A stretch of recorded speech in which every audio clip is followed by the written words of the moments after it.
Nous sommes tous motivés dans la vie à être et avoir plus. Nous voulons tous avoir plus d'argent, plus d'énergie, plus de bonheur. Bref, nous voulons tous avoir plus d'épanouissement. Alors, cette propension à avoir toujours plus est motivée par deux raisons principales. La première raison qui nous pousse à toujours chercher d'avoir plus, c'est ce besoin intrinsèque de combler le vide intérieur que nous ressentons. Nous voulons combler ce vide, cette sensation-là de ne pas être assez bien, cette sensation qu'il y a quelque chose qui manque à l'intérieur de nous. Et cela va nous pousser à toujours chercher à avoir quelque chose à l'extérieur pour pouvoir combler cette sensation. Une autre motivation qui peut nous pousser à avoir plus, c'est le désir d'explorer ce que la vie a à offrir. Il y a tellement de possibilités dans la vie. Il y a, on peut dire, infinies possibilités. Cependant, il y a une grande différence entre une personne qui essaie d'obtenir de nouvelles choses parce que, au fond d'elle, elle veut combler ce besoin-là de se sentir complète, et une personne qui est plutôt inspirée par ce désir d'explorer la vie, de faire de nouvelles expériences. Alors, il est clair que pour la majeure partie des gens, nous sommes tous influencés par la première propension, c'est-à-dire essayer d'obtenir des choses extérieures afin de combler ce vide que nous ressentons à l'intérieur. Et nous allons donc, de ce fait, créer cette illusion du manque, cette illusion qu'il manque quelque chose, cette illusion que nous ne sommes pas à la hauteur et cette illusion que le bonheur se trouve toujours dans le futur. Au cours des 3 prochaines vidéos, je vais essayer de décortiquer l'illusion du manque et surtout vous partager les 3 schémas de conditionnement qui font en sorte que nous créons et demeurons constamment dans cette illusion. Donc, je te demande déjà, si tu n'es pas abonné, à le faire et surtout à suivre les 3 autres vidéos parce que à travers ces 3 vidéos, tu verras comment est-ce que tu as tendance dans ta vie à être constamment à la recherche de quelque chose de nouveau pour combler ce sentiment de vide que tu ressens à l'intérieur de toi. Alors, la première chose à comprendre, c'est que lorsqu'on vit dans l'illusion du manque, on va avoir tendance à être motivé par 3 peurs fondamentales. La première peur, c'est la peur de ne pas compter pour les autres. La peur d'être invisible. Ensuite, on va aussi être influencé par la peur que nos imperfections soient révélées, soient dévoilées. Et que les gens regardent et qu'ils le voient combien nous sommes imparfaits. Et la troisième peur, c'est la peur de ne pas être à la hauteur. La peur de ne pas être capable de réaliser ces choses qu'on veut. La peur de manquer les opportunités que la vie offre.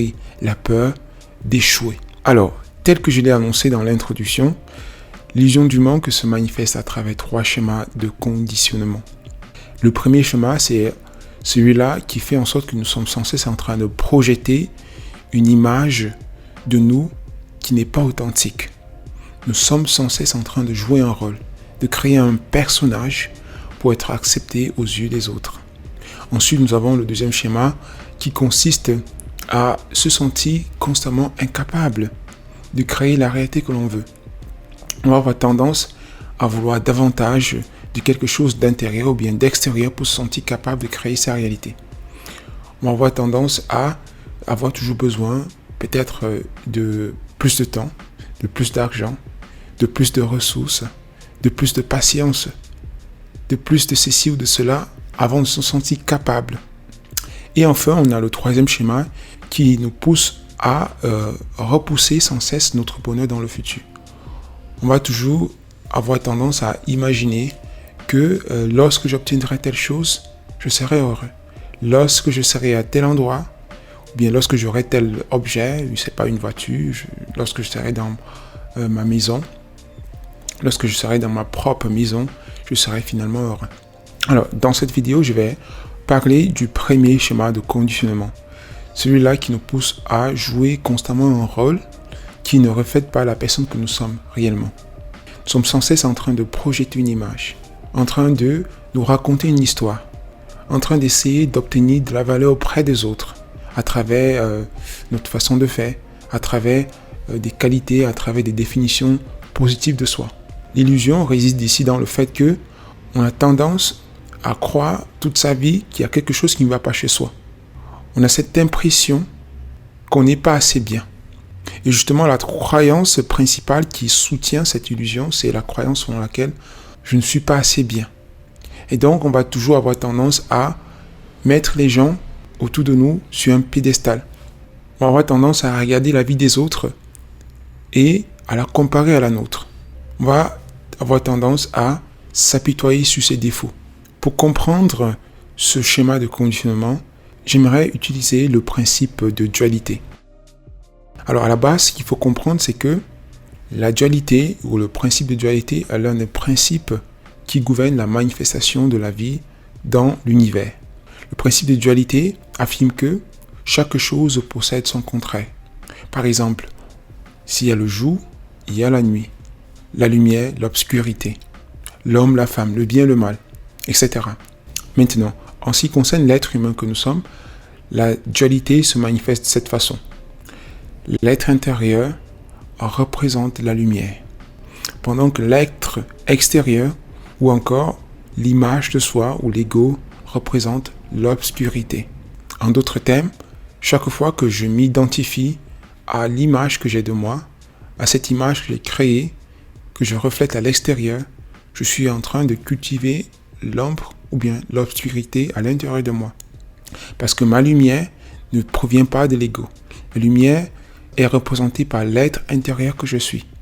Alors pour vous faire comprendre cela, j'utiliserai le symbole taoïste du yin et du yang. Et là, vous verrez, on a un cercle dans lequel il y a une zone blanche et une zone noire.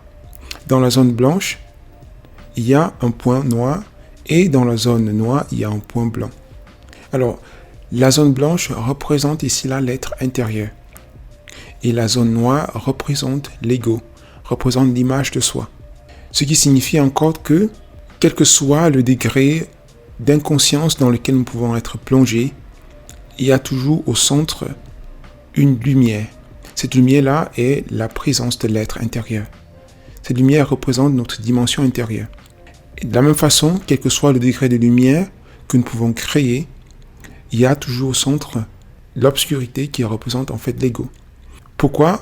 Eh bien parce que nous ne pouvons pas exister dans ce monde sans créer une identité, sans créer une image de soi. Plus vous vous identifiez à cette image-là, plus vous allez augmenter votre zone d'ombre. Vous allez augmenter votre obscurité. Donc l'idéal ici là, ce serait de se désidentifier de son ego, se désidentifier de cette image que nous avons de nous, pour s'identifier à l'être intérieur et comprendre que nous sommes plus qu'une simple image, que de simples caractéristiques. Nous ne sommes pas cette personne-là qui est éduquée, qui est, sensible, qui est courageuse, etc. Nous sommes plus que cela. Et donc, le premier schéma de conditionnement est ce schéma-là qui nous fait constamment créer une identité et à nous associer à cette identité-là comme si elle était la vérité, comme si elle était ce que nous sommes.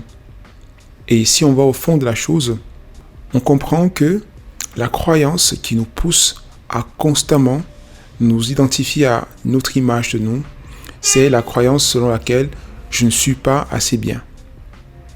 Et cette même croyance relève d'une perception de la réalité selon laquelle ma valeur dépend du monde extérieur. L'ego est constamment en train de chercher sa valeur à l'extérieur. Et c'est la raison pour laquelle on ne se sent jamais complet. Tant que je m'identifie à l'image de moi, je ne pourrai jamais être assez bien. Parce que si j'ai constamment besoin d'être validé par le monde extérieur, par les autres, par mes amis, par ma famille, par les gens à l'extérieur de moi, il est évident que je suis en train d'essayer de résoudre une équation impossible. Parce que le jugement, la validation des autres n'est jamais permanente. La validation des autres dépend de leur humeur, de ce qui est en train de se passer dans leur vie. Personne dans ce monde ne te donnera jamais et jamais l'autorisation d'être ce que tu es. Toute ta vie, le monde extérieur va essayer de te transformer en une chose, en un objet. Ni tes parents, ni tes amis, ni ton conjoint, ni la personne la plus chère à tes yeux ne te donnera l'autorisation d'être pleinement ce que tu es. Tu dois prendre ce droit. Tu dois prendre le droit d'être ce que tu es. Le monde est sans cesse en train d'essayer de te transformer en ce que tu n'es pas. À chaque instant, il n'y a qu'une seule question. Qui est-ce que tu veux être? Qu'est-ce que tu veux faire? Et tu es la seule personne à pouvoir répondre à cette question.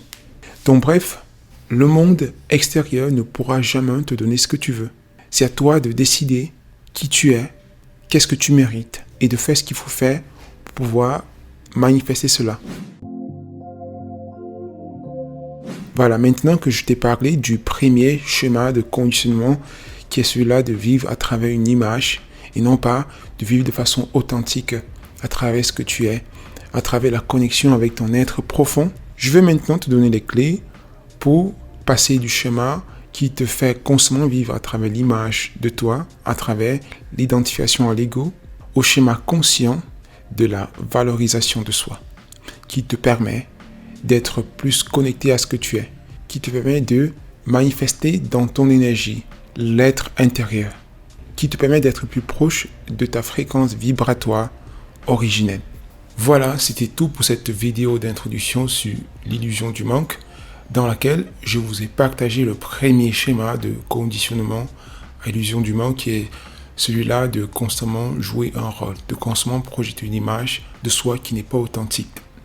Dans la prochaine vidéo, je vais vous montrer comment transformer ce sentiment de ne pas être assez bien afin de retrouver votre sentiment de valeur, votre valeur intrinsèque. Et je vais partager avec vous 2 clés qui vont vous permettre de retrouver votre sentiment de valeur, votre valeur intrinsèque. J'espère que vous avez aimé. Si c'est le cas, mettez-moi un pouce bleu et surtout, abonnez-vous à la chaîne si ce n'est pas déjà fait. Et jusqu'à la prochaine vidéo, on se dit salut.